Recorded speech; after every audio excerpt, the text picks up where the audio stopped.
Hello everyone. Welcome to the Happy Life podcast. Before we start, for those who are new to this podcast, this is where I primarily share two main types of content: personal financial management skills and the life experiences I have accumulated. Once again, welcome, and now let's begin with today's topics. I will start today's episode with a short story. There was a time when I attended a funeral with a colleague of mine in Australia. The deceased was a close friend of my colleague. At funerals, there is often a tradition where close friends and family members stand up and share their memories with the deceased.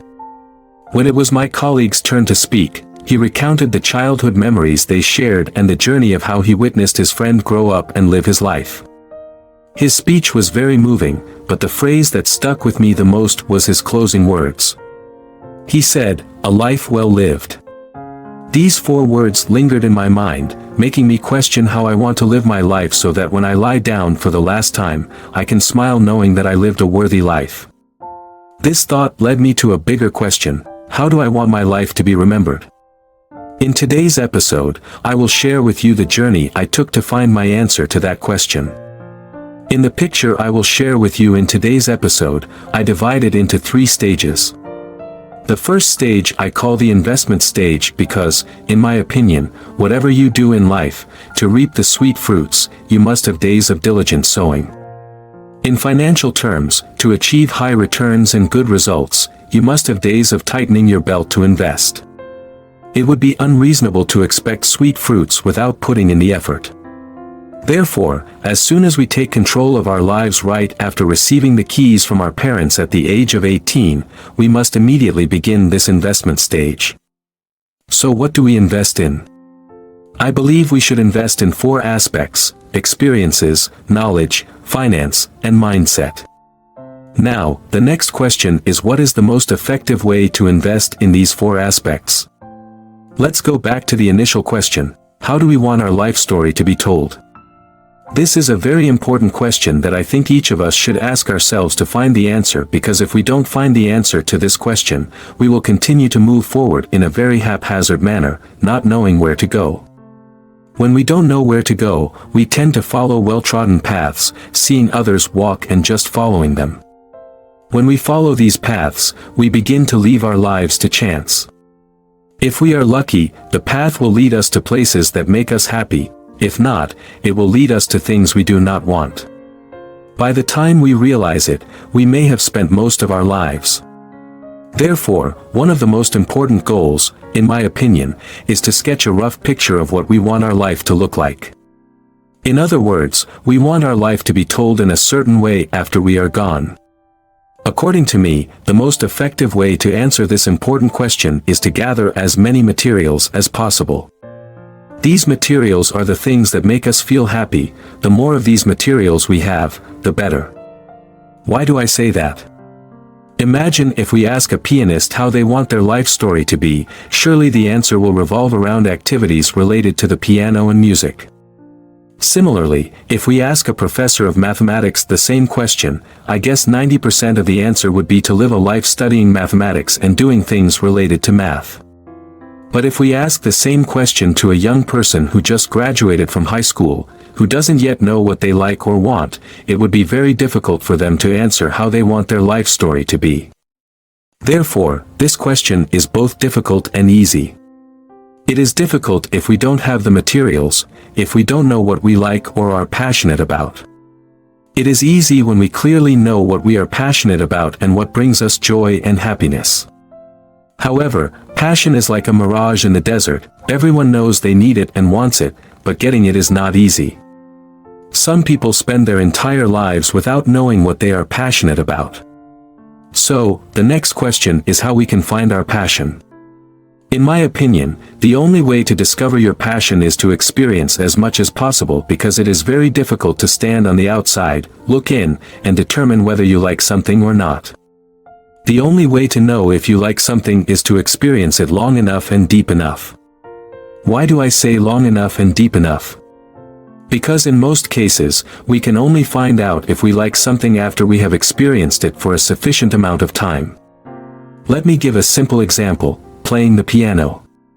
In the beginning, when we start learning the piano, it is very easy to give up because we have to learn very dry basics and spend a long time practicing without producing any melodies.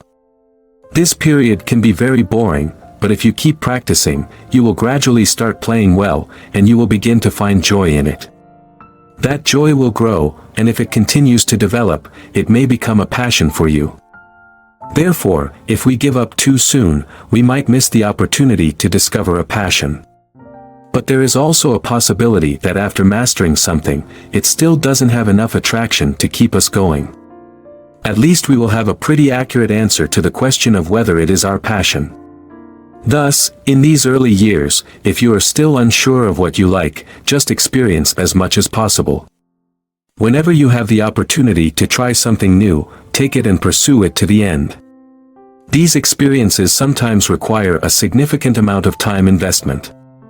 That is why dedicating a large amount of time to this exploration is important, specifically, the 17 years from when you step out into the world at 18 until you turn 35.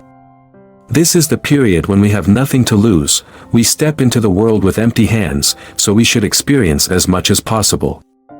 Even if after some time you realize that something is not what you love, it is still a valuable experience in life because, after all, we live to experience as many things as possible. During this stage, we should experience as much as we can, and I firmly believe that the more we experience, the higher the probability of finding things we like. It is very difficult to expect to find out what we like after just a few experiences. But imagine if we have experienced around 100 different things, surely we will discover a few that we enjoy. As such, after experiencing enough over a long enough period, I believe you will certainly find your passion. I even believe that if we continuously experience countless things over a long period, finding more than one passion is entirely possible. That would be wonderful because sometimes people live their whole lives without finding any passion. Often, just one passion is enough material for us to paint the picture of our lives. The second thing we need to equip ourselves with is knowledge, and on this aspect, I don't think I need to emphasize much because everyone knows how crucial knowledge is in life. We strive to build a mindset of continuous learning, always renewing ourselves, especially in this era where access to knowledge is open to everyone regardless of status, thanks to just a computer or even a smartphone with internet connection. The arena of knowledge today is more equitable than ever, so all we need is to foster a mindset of continuous advancement, with effective methods of learning and research so that we can explore any field we desire. Moving on to another vital aspect that we should embark on as soon as possible, the journey to financial freedom. We should start these endeavors right after stepping into adulthood. As soon as we earn our first paycheck, we should immediately delve into the specifics of accumulating and investing, which I'll detail extensively in the journeys to financial freedom. Please stay tuned for the upcoming volumes. The initial step of these journeys is to be self-sufficient financially, meaning breaking free from dependence on our families. So whether you're pursuing higher education or not, right after turning 18, get into a job to achieve financial independence. To attain this independence, you merely need to get any job, and once you've achieved self-sufficiency, you must immediately embark on the journey of accumulating and building financial freedom for yourself. With the right methods, an average journey to financial freedom would take around 10 years or so. Therefore, I believe that with the correct mindset, combined with perseverance and proper methods, we can reach financial freedom. That's why we should start the financial journey as early as possible. This journey begins with being self-reliant, working outside, as it not only provides you with the financial means to support yourself, but also accumulates invaluable life experiences. These experiences will serve as the foundation for building sturdy mindsets for our lives ahead. I firmly believe that mindsets are crucial. Throughout this period, we should focus on investing in these four aspects: experience, knowledge, financial freedom, and mindset. I refer to these four aspects as life capitals. Continuously accumulating these life capitals will help us better understand ourselves and what we want, and from there, we'll gradually envision the life canvas we wish to paint. However, I also want to stress that we shouldn't expect what we envision at this stage to be a fixed painting of a house, where the future will unfold exactly as we imagine. Because if that were the case, life would be quite dull.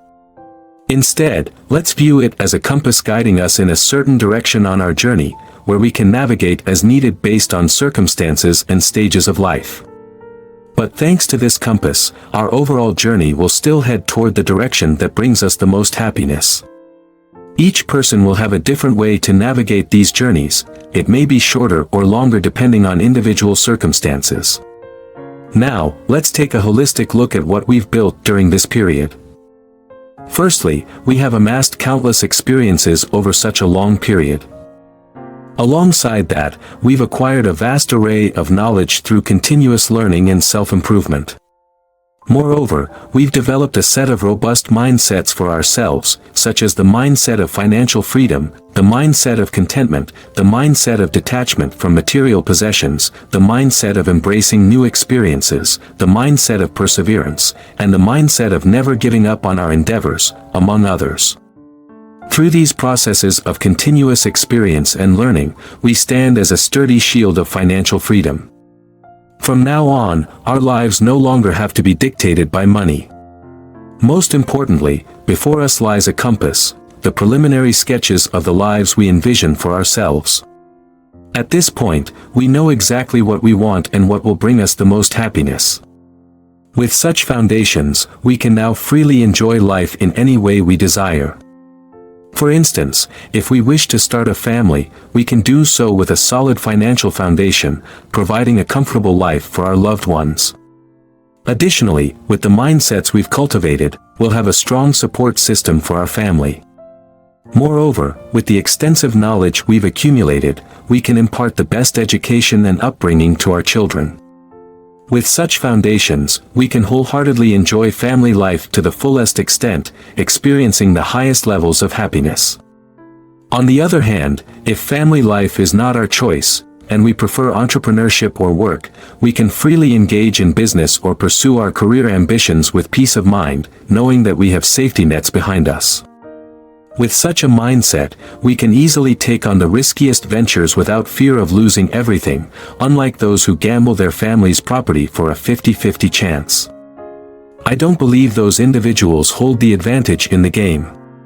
They will always negotiate from a position of weakness. Moreover, beyond money, we have a wealth of solid knowledge and useful mindsets behind us, making our business endeavors at this point quite fascinating. The most important thing is that throughout this journey, whether we're rising or falling, we're always in a state of enjoyment. Furthermore, with the financial freedom we've built, we can juggle multiple pursuits simultaneously while still excelling in each. For example, we can concurrently manage both our business and family life, and with the financial, knowledge, and mindset foundations we've built, we can excel in both endeavors. In fact, we can thrive even more. This is the stage where we can reap the rewards of our years of investment and cultivation. Thanks to these investments, we now have the leisure to seek happiness for ourselves. We have the freedom to do whatever brings us joy. Gradually, this happiness grows, leading us to the highest levels of fulfillment. It's when we start seeking joy beyond personal happiness, beyond the individual realm, by contributing value to society. This is when we begin building another path, a path of sharing. Sharing our happiness with others is when we can allow ourselves to leave a legacy after we depart from this life. When mentioning the aspect of sharing, many may immediately think of charity, but in reality, it can take many different forms. It could be scientific research when we're free to wholeheartedly pursue a solution, or it could be establishing companies or organizations to address societal issues. It could even be simply sharing the knowledge we've accumulated with those around us, with younger generations. To summarize, it can take any form as long as it brings happiness to us and adds value to those around us. At this point, we might gradually reduce our focus on our usual core activities and begin to focus more on these sharing activities because, quite simply, this is when we start to seek higher levels of happiness. This journey may have many ups and downs, not necessarily smooth sailing, but even with bumps along the way, with the foundations we have, it remains a very happy journey. Once it has grown to a certain extent, it's time to prepare for the inheritance of both our core activities and these giving activities. If our core activities involve family, inheritance will involve passing on the knowledge and experiences we've accumulated. Notice I didn't mention leaving money for grandchildren. I believe it's not wise to leave money for grandchildren. Instead, we should leave lessons, ways of thinking, learning methods, so they can chart their own path. With these, they can start from scratch and still have a successful and happy life. Without these, no matter how much money we leave, it will only harm them. That's in the case where our core activities are family-oriented. If, in the second scenario, our core activity is a business, then these will be times when we prepare and train the next generation of leaders to gradually pass on to them. Similarly for sharing activities, at some point, we'll also begin to prepare for inheritance because we all want these activities to continue after we're gone. Our main goal in this phase is to focus on building this transition. After that period, we start to step back, observe, and guide the successors, so we can look at everything continuing to function without us. This is when we consolidate the lessons, experiences, and systems we've established. With a life like this, those lessons will surely be invaluable for future generations. After completing these tasks, we can enjoy the remaining years of our lives, gracefully past the age of 70, and enjoy the additional years, smiling as we await the day we bid farewell to a life worth living. Independence, freedom, and happiness are what everyone strives for in life, and what I've shared today revolves around that. From the moment we step into life, we strive for independence, starting with financial independence, then gradually moving towards independence in thought, knowledge, and mindset. From there, we build the foundations of freedom, financial freedom, freedom from material possessions, freedom in thought, and the freedom to live life on our own terms without being influenced by anything else. When we have freedom, it becomes a solid foundation for us to seek happiness for ourselves, and happiness will gradually lead us to fulfillment. But even looking back at the early stages, witnessing our daily self-improvement journey, seeing what we're investing in, what we're nurturing, grow gradually leading us to our goals, all of these will bring a lot of happiness. The result is a life full of happiness, a life worth living, not only for ourselves but also for those around us. There's a very nice saying, "Leave this world a better place than we found it." I believe that's a goal that everyone aims for, but sometimes, life's difficulties drag us into everyday worries, not allowing us to think about such distant things. What I've shared today is an alternative path where we can leave behind the conventional paths and embark on our own path to live a more meaningful life. I share this not for you to live exactly by this formula, but for you to use it as a guide so that you can adjust it to fit your own path better. The ultimate goal is to figure out how to have a happy and fulfilling life. I hope through today's insights, you have a clearer vision of a path that may lead to more happiness. Before I finish, if you find this content helpful, please share this video with your friends and loved ones, especially young people, as I believe it will greatly benefit them. I wish you all a pleasant evening with your loved ones and family.